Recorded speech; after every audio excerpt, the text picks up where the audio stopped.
What was President Wilson's attitude towards individual Jews, the Jewish people, Judaism, and Zionism, if there was any connection there?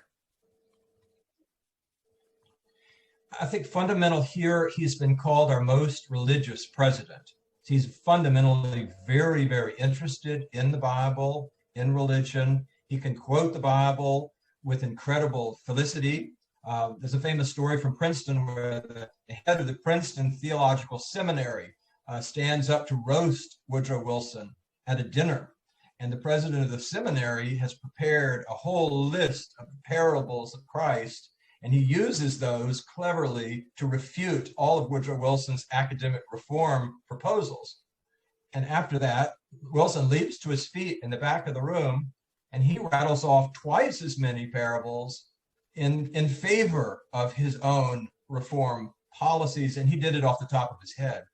So he's famous for his theological interest, for sure. And notice when he writes the charter for the League of Nations, he calls it the Covenant. So being so devout, he prays by his bedside every night. Being so devout, I think he's extremely susceptible to the idea of Zionism. And his friend Louis Brandeis, who will be the first Jewish person appointed to the Supreme Court by Wilson, and I'll say Brandeis and Wilson were peas in a pod because they both detested big business and were rabid reformers. Brandeis comes to Wilson and says, you've got to back this British Balfour Declaration. You've got to back this British proposal. It's in the middle of the war now. And this proposal will take the Holy Land from the Ottoman Empire, and it will give it to the Jewish people of the world.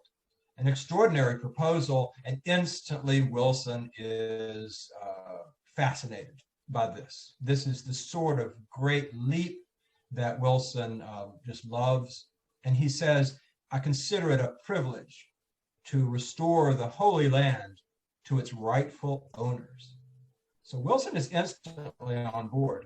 And in fact, he says, with deep feeling, imagine that I, the son of a manse, having grown up next to the church all his life, that it should be on him ordained that he should restore the Holy Land to the Jewish people.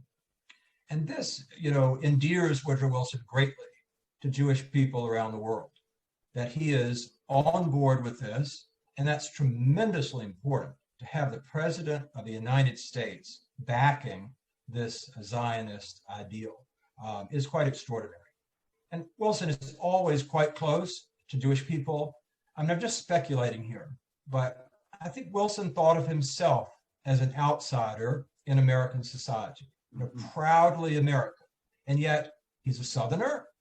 South has been disgraced. He's a Southerner living in the North.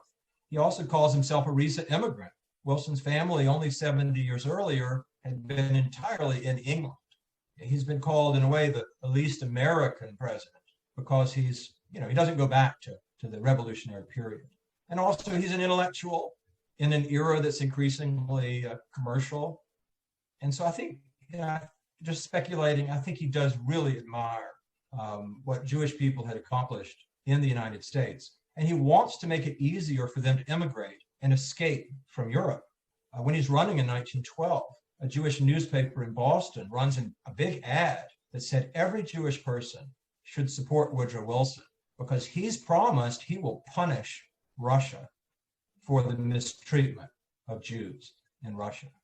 And so there was great enthusiasm for Wilson among the Jewish people. And I think in many ways that's still the case